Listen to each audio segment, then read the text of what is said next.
When you come from the United States, people think that you're going to spend 5 days a week on the beach on the playa, just having a good time. And I think I might have been on the beach maybe 4 times this year. Oh, It's just wow. it's not the way that it works. But there is a lot to do here, and there's a lot. There are a lot of expats here, especially in this area. And the community is really strong together, and you can always ask questions of how do I do this, where do I find this, and somebody knows the answer. Todos los negocios de comida tienen un inicio y no necesariamente es en la cocina, y por eso el día de hoy nos encontramos en Bávaro, Punta Cana, en Castaways, y estamos conversando con Michael, aquí el propietario y dueño, pero esta conversación va a ser en inglés, así que le voy a poner los subtítulos. Claro que sí, le voy a hacer su intro en español, pero vamos a conversar en inglés. So, I'm switching to English. Michael, thank you so much for receiving me It's our here. pleasure. Welcome. I wanted to come here basically because I was in the area and I wanted to get to know businesses around here. Sure. And in your case, it was very interesting because you're not Dominican and you open a restaurant here. So the first thing that I would like to know is how you came here and how you decided to open a restaurant here. Yeah, absolutely. Actually, my wife and I, we went to Aruba on vacation, and we were just kind of hanging out at one of those little beach bars. And very casually, she looked at me and said, one day we should have our own beach place. I've been in the restaurant business all my life. And so we literally picked up, and in 3 months, we were open in Uvero Alto and ready to rock and roll. Just like that. Just like that. And tell me a little bit about your experience in the restaurant world. Because it's very different in the States. It is. The regulations, all the Yes. things that you have to go through, and then coming here. It's different here. A lot. Yeah, a lot different. There's definitely a cultural aspect to get used to. Yeah, my experience in the States, gosh, I've pretty much, I don't want to do one of those, but I've done it all. I've owned several other restaurants. I've worked for corporate restaurants such as Hooters and Lone Star Steakhouse. I've done fine dining. I've done casual dining and nightclubs, everything you can think of. Managing and or down the road. owning? Both managing and owning. I've been a director of operations for a local craft burger complex in Atlanta that had 5 different units, and yeah, so kind of done a bunch of it. So tell me, I want to know, I want to dig a little bit deeper into that, because that experience is very interesting. Okay. In the fact that you manage a lot of people, Yes. a lot of locations, and then you come here, it's one spot. Yep. How is that? How you accommodate that? So it's definitely been a learning curve here, even though I have some solid experience back in the States. Just different cultural things that go on. For example, it was kind of interesting to me. The very first day we opened our business over there, we had a 6-top, and they had a little baby with them. And of course, the baby made a big mess on the floor. And when they left, I casually asked the server, do you mind grabbing a broom and sweeping that up? And they looked at me like out of horror, like I can't touch a broom while there's other guests around. Because I guess here in the Dominican, the people that are serving the food generally don't clean. So it's kind of a perception thing. And in the United States, it's totally normal. The servers clean the restrooms and clean the floors and all that kind of stuff. But here, something a little bit different. Oh, wow. And same thing cultural wise. Here in the Dominican, people won't bring the check to the table until you ask for the check. Where in the United States, we're going to drop that check off on the table right away. Hey, folks, no hurry whatsoever. Take care of this whenever you're ready. Just want to have it ready for you. So why do you think that happens so differently here and there? Is it because of the rush, or is it because it's a cultural thing? I think it's both a cultural thing and also, in the United States, we are a little bit more, time to get back to work, and here, of course, we have the island. Yeah. Tranquilo time. So it's a little bit more relaxed, a little slow down. Unless you're a Dominican driving a car, then it's another story. That's a whole nother story. Yes. And what about managing this little amount of people versus the amount of people that you were managing before? It's just a change. But what I have found with the Dominican people is that they're very good workers. They're very on time, and they want to learn, and they really do a good job with, kind of dealing with the tourists and dealing with the locals at the same time. Okay. And what made you decide to open a bistro, right? And call it like that? Like, what is the gastronomic Difference. offer that you have? So as I said, we opened our first restaurant actually on the beach in Uvero Alto. We were there for about 3 years and did really well. We won a bunch of awards, had all kinds of Dominican celebrities coming over, and the business kept growing and growing.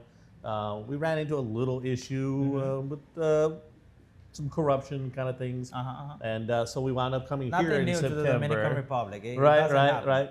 right. So lessons learned. We moved here in September, and we kept most of the same menu. I've got the same chef, who's Okay. fantastic, executive chef President Lubin, and we wanted to go with a similar concept, but we're not on the beach here. We're downtown Los Corrales, kind of the heart of the tourism area down here in Punta Cana. And so we decided to add a little bit of Cajun flair almost to our menu. So we still have a lot of the Dominican and a lot of the seafood. We added 4 or 5 items onto the menu that are kind of traditional New Orleans cuisine. And that kind of blended in the bistro concept along with the breakfast that we're doing here that we weren't doing over in Uvero Alto. Okay, okay. And what about the concept? You decided to change. Like, what things am I taking from the beach side and I'm applying it to the restaurant, like a little bit more touristic area? What Sure. changed? Sure. Here is actually a little bit more of a locals area than Uvero Alto, which is all resorts. So probably 80% of our clients over there were coming from Russia, Poland, United States, Canada, et cetera, and coming off those resorts to come see us. Where here we do get some of the tourists, but we also get some of the locals and some of the expats. Oh, okay. And so some of the differences I would say are being on the beach, you kind of have your built-in entertainment. You've got the ocean, you've got Yeah. the sand, the playa, and so you really don't need to do a whole lot because people are here for that reason. For the Whereas ambience. here, we actually have entertainment. On Tuesdays, we have karaoke. On Friday, we have the music trivia night. Sunday, we have live music. And so we do certain things like that. We even on Saturdays have a caricature guy that comes and he'll draw your family for you at the table while you're there. And that's if nice. you like it, you can purchase the art from him. And if not, then it's okay. You know, one of the things that I ponder is like when you come here to a touristic area, Yep. which customer is more important, or which customer you benefit or profit more from? Either the local, the touristic, or the ones that are walk-ins that come inside. Sure. Well, every client is important. We want to make sure that we take great care of our, and I hate to actually, I don't even like that word client. They're guests. And I want them to feel like Guests. they're welcome here in our home. And we try to take good care of every single person that comes in. But as far as which one generally spends more money is going to be the tourist because they're here on vacation. They've already got that money planned. They know they're going to go out, have a good time. And you're going to spend more on vacation than you do if you're going out on Tuesday night at home. Right, right. But do you have any like regulars? Oh, of course. Plenty of them. Okay. Yeah. There's some people we see 3-4 times a week. Really? Yeah. What absolutely. are they coming for? Like, what is the dish that they are looking for? I want to get that again. Sure. We see a lot of people for breakfast over and over because we have a lot, I would call comfort food for breakfast. A little bit different than the other restaurants around here that are doing, avocado toast or the European or Dominican breakfast, where we have shrimp and grits. We have chicken and waffle. We have smoked salmon, eggs Benedict. We do a German-style baked pancake in the oven that's delicious with the powdered sugar on it. That's very international. Oh yeah. We even do a Mediterranean shakshuka Really? with the goat cheese and everything, and it's delicious. That's a lot. Yes, but and then for lunch and dinner, we are very heavily seafood oriented. So we get a lot of fresh fish right off the boat. We get deliveries every other day. So you can get fresh mahi, you can get whole fried fish, which is kind of a Dominican specialty. Yeah. You do chillo? Chillo, yeah, absolutely. How do you call it in English? Red Chillo's in the red snapper family. red snapper. Yes. Okay. And then, of course, we even have some Dominican flair to the menu. We have sancocho. We have chivo guisado, which is a traditional Dominican goat stew. Fantastic. How many items do you have on your menu? Oh, gosh. On the dinner menu, perhaps 35 or 40. Yep. Yeah. Okay. And then do you serve the... You can come. Hi there. You're fine. Welcome in. You're fine. And do you have the... Because some restaurants, they will do breakfast and they will not provide that in the dinner Right. schedule. Correct. So our do you breakfast have is it from only? 8 in the morning to 11. Okay. And the only item that's on both menus is the shrimp and grits.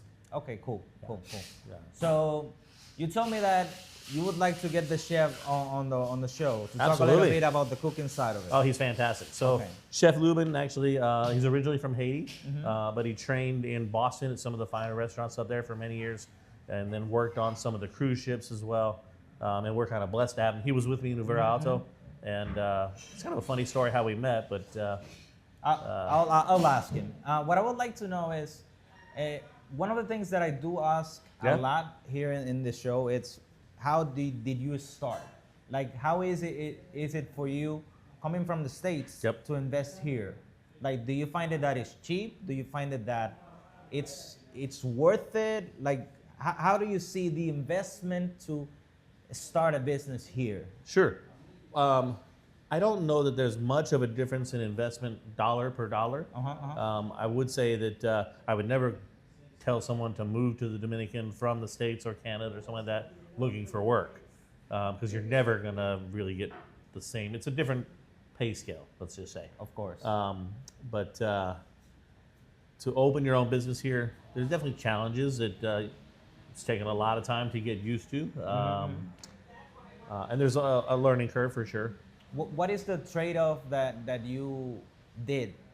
Because you know, the quality of life, it's something that we aspire to have, like when we grow up. And you told me, being in the corporate side of the kitchen, having to make the adjustment, coming here, it's not the same thing living off of the dollar and living off of the peso, Dominican peso. No. So you had to make an adjustment in your mind, and like, how did you do that? Did you see like, okay, I'm earning it's peso. not what everybody thinks. When you come from the United States, people think that you're going to spend 5 days a week on the beach, on the playa, just having a good time. And I think I might have been on the beach maybe 4 times this year. It's not the way that it works. But there is a lot to do here, and there's a lot. There are a lot of expats here, especially in this area. And there's the community is really strong together, and you can always ask questions of, how do I do this? Where do I find this? And somebody knows the answer. And like I said, we go out 3 or 4 nights a week with friends and just enjoy other restaurants, some of the nightclubs in town. There's lots of entertainment to do. So yeah, it's a fun area. It's a very safe area. To be honest, I think I feel safer here than back home in Atlanta. Really? So don't. Sorry about that, Atlanta folks. I love you guys. But yeah, my wife walks the dog at midnight by herself all the time, and you know that's something that I was talking to one of my friends in the car coming on the way here. There's one thing that does caught my attention. Like whenever I'm traveling through the Dominican Republic, you see places. It's so different. Like when it's a touristic place, it's so much different from a place in the city. Of course. Like it boggles my mind. Like how safe it could be in a touristic place and how not safe it's going to be in the city. Right, and we have the same thing in the States. You have areas that are, very safe, and then you have areas that you kind of know, I'm going to be a little bit careful, maybe not be there at night, by myself. Right. Well, Michael, it's been really interesting talking to you a little bit about the business side of it. Now, if we can have the chef here to talk a little bit about cooking, the food that you offer. Yes. It will be awesome. And once again, thank you so much for taking the time. My pleasure. Thanks for coming over. I'm always going to come over whenever you take me. So, this has been Behind the Cook. Entonces, ahora vamos a switchar, vamos a la parte de la cocina, the kitchen. Ahora no vamos a hacer un tour del restaurante, pero vamos a probar algunas de las propuestas que tienen aquí. Este restaurante ganó un premio por el mejor comida de mariscos y vamos a probar un plato que tiene pescado y un plato que tiene langosta, específicamente mero, y una preparación también con una pechuga de pollo que se ve exquisita. Entonces vamos a ver cómo sabe esto, y verdaderamente que fue interesante llevar esta conversación en inglés. Mucha gente que quizás quedará sorprendida y pensará, oh, pero él habla inglés. Sí, hablamos inglés y podemos, y podemos hablar muchos otros idiomas. Solo denme el chance y lo lograremos. Esto ha sido Behind the Cook. De verdad que un episodio interesante, un día interesante, produciendo aquí con Call to Action. Les invito a que lo contacten, se pongan de la mano de gente que hace contenido con calidad, con amor, y que le gusta esto que hacen. Así que seguimos con la conversación.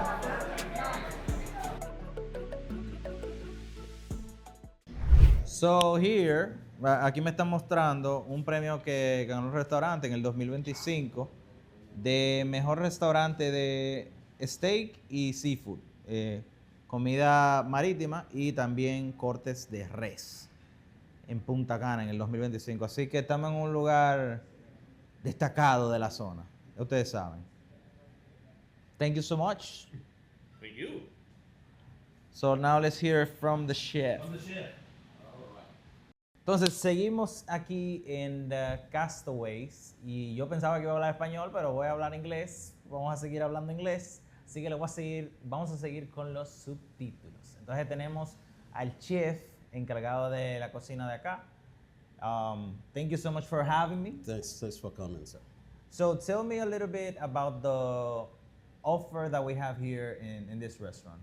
Yeah, this restaurant, it's all about trying to have the guests happy, to keep the guests, to make them feel like they are home, When the guests come in this restaurant, all the staff, our main focus is to make the guests feel that, okay, I skip home and I come to a place where I can feel like home. Everything they order, everything from the menu, from drink, from whatever, we make it from our heart. We try to make the guests feel like we are here to receive you. We have the knowledge to make you feel like home. And where did you learn to cook? What is your background in the kitchen? Where do you come from? Well, I started in the colonial zone, in La Zona Colonial in Santo Domingo.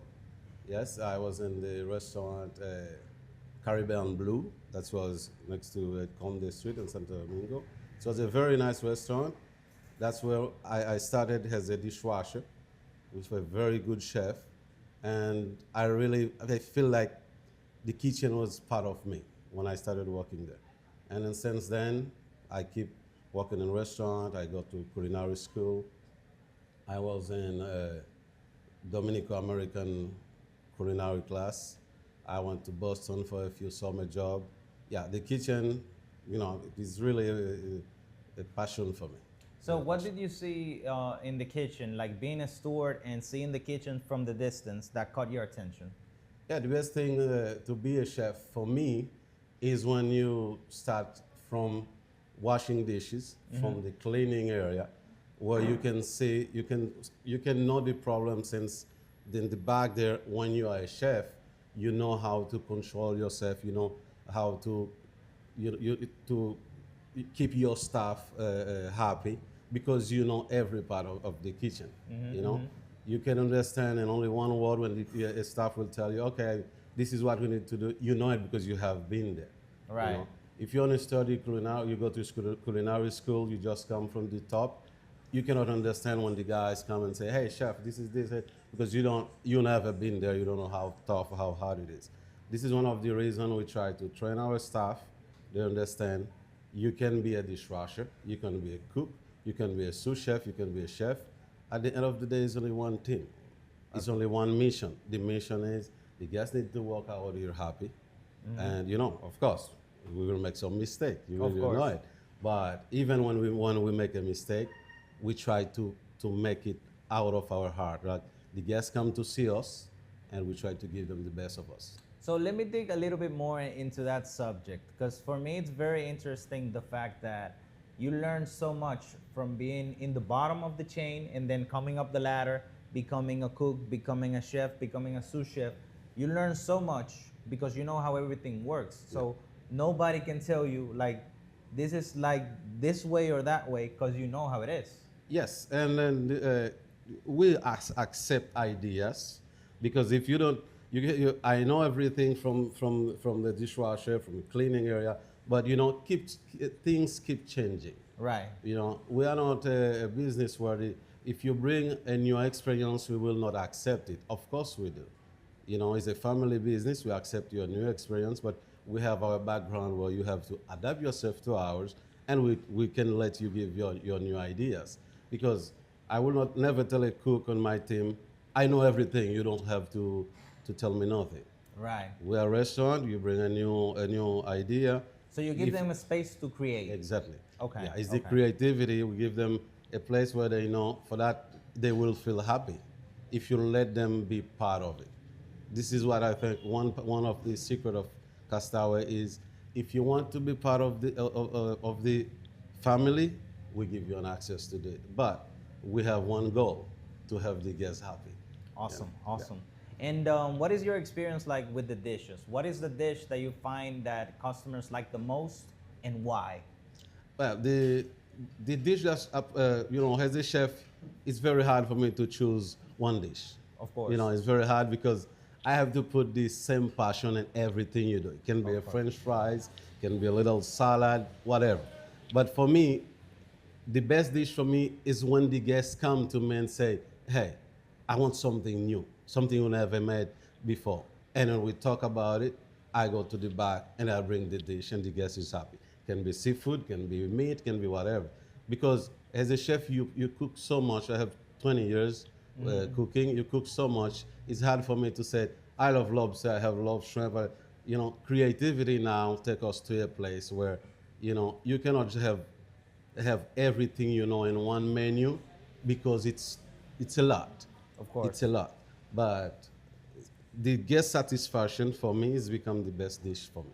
I mean, Yeah. I think that in the end of the road, what we aspire to have as a cook and having guests coming in, it's make them happy. It's a weird satisfaction, like cooking and going through so much hard things to make someone else happy. Yeah. It's weird. Yeah. It's funny, but it's something interesting. If you like try to examine our minds and think about it for a while, like it's weird. We want to go through all this hardship to make someone else happy. Yeah, this is where it's nice, because for that, cooking is not for everyone. Not everybody can cook. If you decide to be a cook, then a chef, it's passion that drives you to do what you do. When you come here, you can be a hard guest, you can be a guest who don't like things easy. I need to work my way. I would to take the best of my experience, but to make you happy. This is what Castaway does as a restaurant. Awesome. Yeah. So I would like to know, because Michael was mentioning it before, like what is the story? How did you guys meet? Oh yeah, it's a little funny. I went to Sirenis for a job interview, Hotel Sirenis in Vero Alto, and Mr. Michael came. He tried to read a paper to try to get a few stuff for his restaurant. So it was about to open. And I told him, can I help you? I said, I took the paper and tried to read for him. And at the end, we talked. I said, okay, if you need a heavyweight champion chef, just let me know. Maybe You I told will him be. that? Yes. Wow, that's very humble of you. Yeah. I tried that time, but he told me he had a very good chef. I said, okay, we keep contact, and then at the end we talk, and then we start. We will have 4 years together right now. Right. Because of that pitch that you made, right? Like you're selling yourself like a pro. No, the problem is I like what I do. I love what I do as a chef, and I'm ready to learn every day. I learn a lot from Michael since that day. I learn a lot from people in my team, and I will keep learning, because a chef don't know it all. Of course. We need to be ready to go farther and farther every day and every minute, because the guests you will receive will not be ready all the time to take what you have. Of course. You have to always try to go farther and farther. Yeah. So I've really liked the conversation with you, because me as a cook, not so much experience like you have, but I really appreciate hearing your thoughts and how you see the job that you do. Like you love having the guests get out of here happy, like not just with the belly full, but with a good mindset, with a smile on their faces. So I really appreciate that. Yes. Really. Thank you very much. Thank you. So yeah, it was nice talking to you. Thank it was you. nice Thank you for very you much. to all guys Thank you. to have me here. Thank you. Once again, this was Behind the Cook. Esto ha sido Behind the Cook.